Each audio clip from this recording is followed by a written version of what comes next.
Okay, magandang araw sa inyong lahat. So, nandito tayo ngayon para sa panibagong video lesson na aking inihanda para sa inyo. Okay? Kung magugustuhan nyo ito, gusto ko na inyong i-like, i-subscribe ang aking channel at i-share na rin para mapakinabangan ng iba, lalong-lalo na ng mga grade 9 learners natin o ng mga anak ninyo. Ano ba ang tatalakayin natin ngayon? So, part 1 lang naman ang solving quadratic equation by factoring. Bakit part 1? Kasi medyo marami ang mga komplikadong parts dito sa solving quadratic equation by factoring. Kaya isa lamang ito sa tatalakayin natin. Mag-review muna tayo. So, ito ang kailangan nating i-review ngayon. So, factoring out the greatest common factor. Direction. So, we will give the factors of the following algebraic expression. So, ang una ay meron tayong x squared plus 10x. Ano ba yung proseso para ma-factors natin or makuha natin yung factors ng number 1 natin? So, expand. So, expand natin. So, yung x squared ay x times x. Ang 10x naman ay 10x. Okay lang na yung 10 ay hindi na natin i-expand pa kasi yung number na nandito sa x times x natin ay 1 lang din naman. Pero pag yan ay greater than or less than 1, pwede nating i-expand yung 10 natin or kunin yung prime factors niya. Next, ay identify the greatest common factor. Ano ba ang common sa dalawang terms na to, sa first at second terms? So, kung nakikita nyo, naka-highlight, naka-blue, yung isang x doon sa unang term at yung x naman sa pangalawang term. So, ibig sabihin, common sa dalawang terms ang isang x. And then, if-factor out na natin yung greatest common factor. So, since common ang x sa dalawang terms, yun yung ilalabas natin. Yun yung if-factor out natin. So, eto. So, yung x nilabas. Yung isang x nilabas din. So, eto na. So, ang GCF natin ngayon ay x. At yung mga natira sa loob, yung mga naka-black, so, x na lang nasa first term ng binomial natin, and then yung 10x naman, yung 10 na lang ang mapupunta dun sa grouping symbol natin. So we have x times the quantity of x plus 10. Ang x na nasa labas, yun yung GCF, the greatest common factor. So ang factors ng ating number 1 ay yun na. So yung GCF, which is x, at yung binomial na natira, which is x plus 10. So, meron tayong dalawang factors. Yung x saka yung x plus 10. Okay, next naman. Okay, 5x squared minus 15x. Expand natin ang 5x squared. We have 5 times x. Then minus, so since may 5 tayo na numerical coefficient dito sa first term, yung 15x ay i-expand din natin. Lalo-lalo na yung 50 natin. So, yung 15 ay 3 times 5. And then we have the x, so times x. Then identify the GCF, the common to those two terms. So ang common, so yung 5x at yung 5x sa first at second term ay parehong nandun sa kanila. So ibig sabihin, yun ang GCF at ilalabas na natin siya. So pag nilabas natin, so 5x nilabas, we have, okay, itong 5x din nilabas. So eto na. Ito na yung 5x natin, the GCF. And then yung natira doon sa loob, sa binomial natin, so yung black. So yung isang x sa first term natira, at yung minus 3 naman ay natira din sa second term. So ito na ang ating factors, 5x and then x minus 3. So yung greatest common factor saka yung binomial factor. Okay, number 3 tayo. So, we have 3x squared plus 10x. Expand ang 3x squared, we have 3 times x times x. Ang 10x naman ay 2 times 5 times x. Then, identify the greatest common factor. Ano ba ang common sa dalawa? So, yung isang x lamang ang common sa dalawa. Then, factor out natin. So, ilalabas.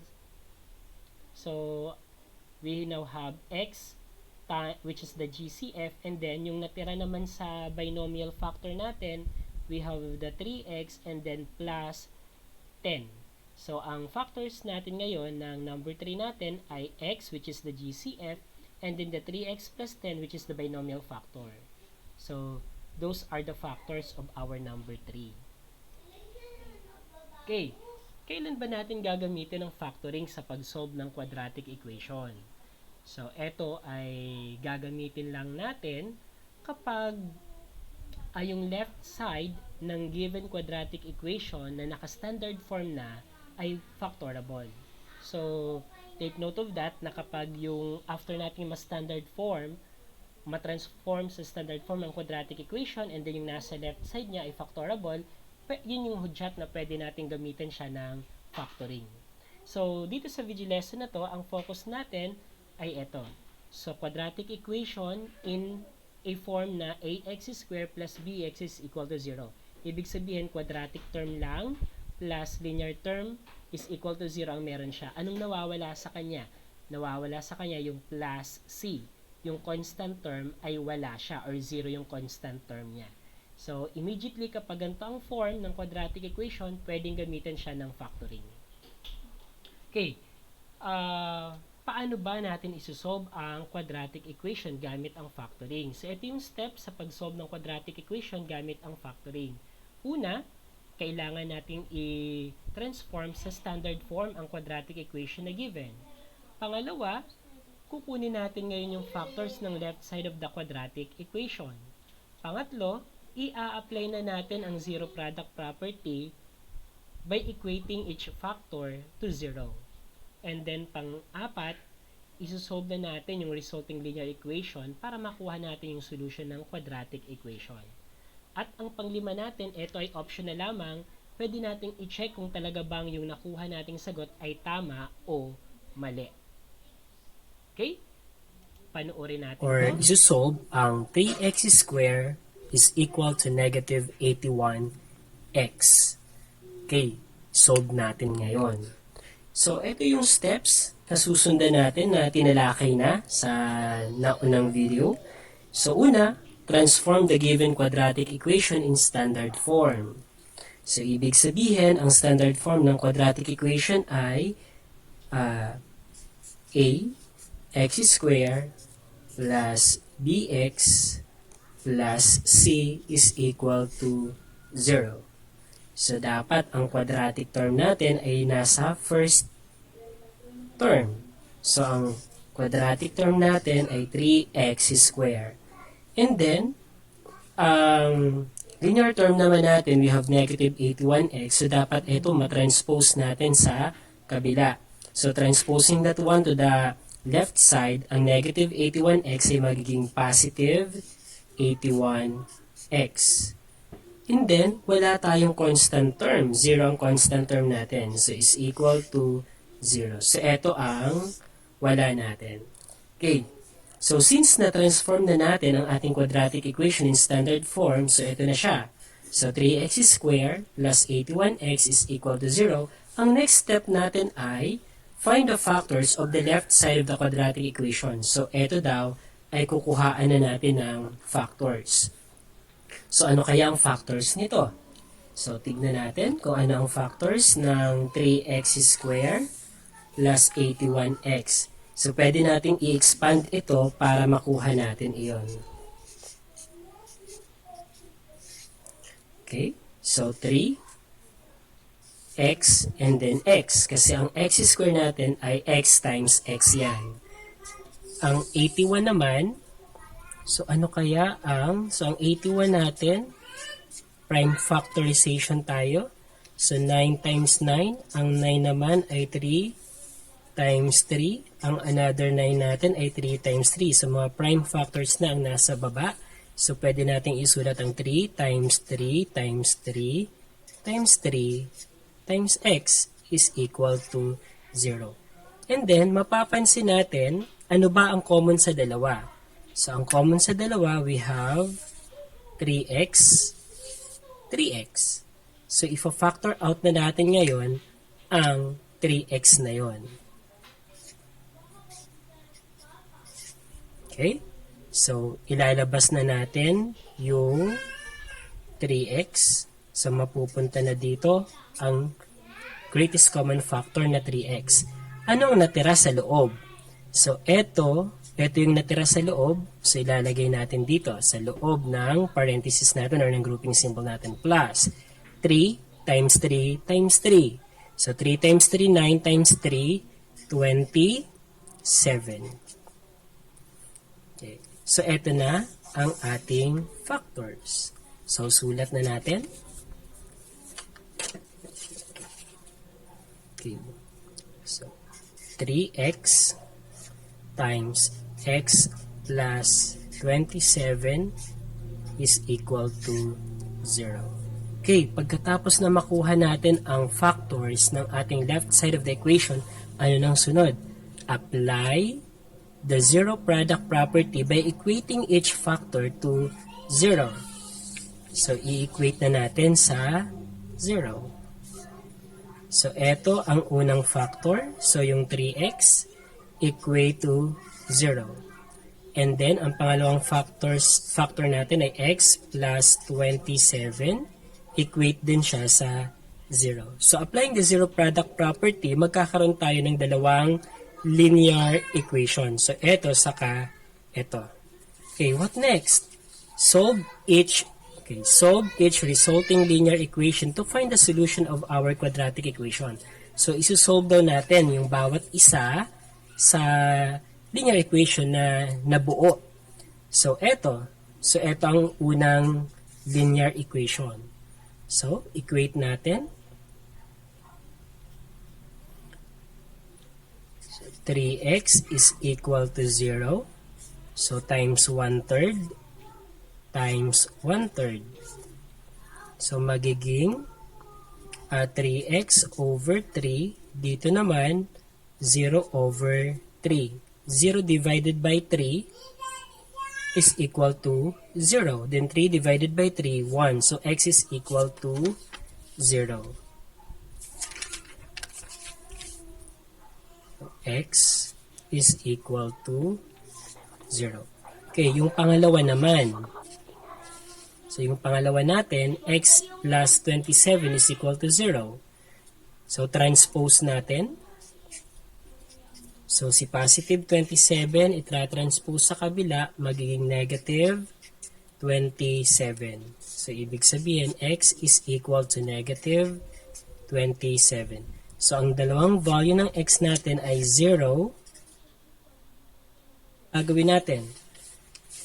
Okay? The fifth step ay check your answers. So, yung checking of answers natin, optional siya.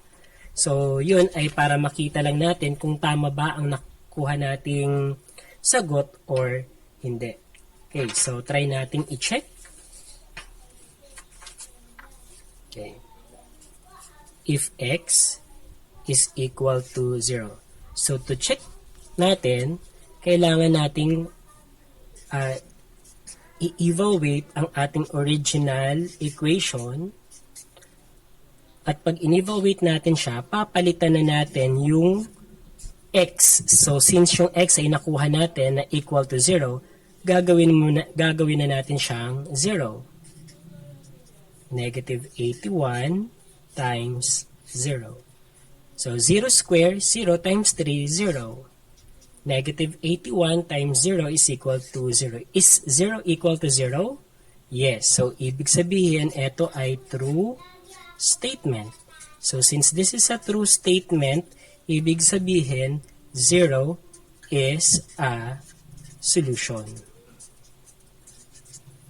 So, ang 0 natin ay solution. So, next naman tayo. If x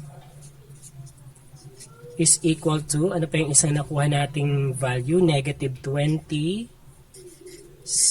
So, ganun din na proseso. So, yung original equation natin, yung mga x doon, or i-evaluate natin iyon na ang x ay negative 27.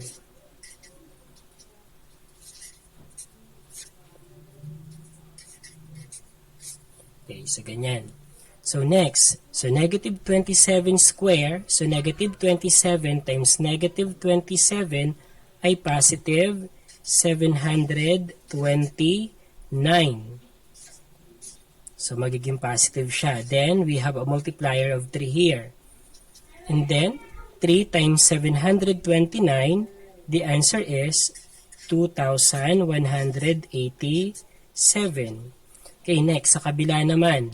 So, negative 81 times negative 27, the answer is positive 2187. 2187. So, kung titignan natin, 2,187 is equal to 2,187 at ito ay naging true statement din. Since true statement ito, ibig sabihin ang 27, ang negative 27 ay solution din. So yan ay kung paano i-check kung yung nakuha nating sagot ay tama o mali. Pero sinasabi ko sa inyo, ito ay optional. Ito ay para makasigurado lamang tayo kung tama ba ang nakuha natin.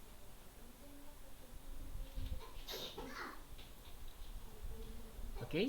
So, ayun, natunghayan natin yung isang example na aking ginawa. So, sana ay nasundan ninyo at natutunan ninyo. So, dito may inihanda ako na ating susubukan kung mai-apply ba natin yung napanood ninyo or yung mga ni-review ko, diniscuss ko. So, titignan natin. So, solve the following quadratic equation using factoring. So, we have 4 problems there. So, gusto kong matry ninyo yun. So, pwede yung i-post eto and then kopyahin sa malinis na papel yung 4 na problem, sagutan. Then, after nun, ay i-reveal natin or titignan natin kung inyong nakuha ang tamang sagot. Okay? Ito ang ating tamang sagot. I-check nyo na. So, ang answer key natin ay ito. So, ang number 1 ay, ang x ay 0 or negative 10. Ang number 2 naman, 0 or negative 3. Ang number 3 natin, 0 or negative 10 over 3. At ang number 4 ay 0 or negative 50. Kung nakuha ninyo ang 4, mahusay. Sa ipagpatuloy ninyo yung bagay na yan. At kung nakuha nyo naman ay 1, 2, 3, okay na. Pero mas galingan pa natin sa susunod or pwede nating balik-balikan, panoorin ito at itry ulit yung naging mali natin.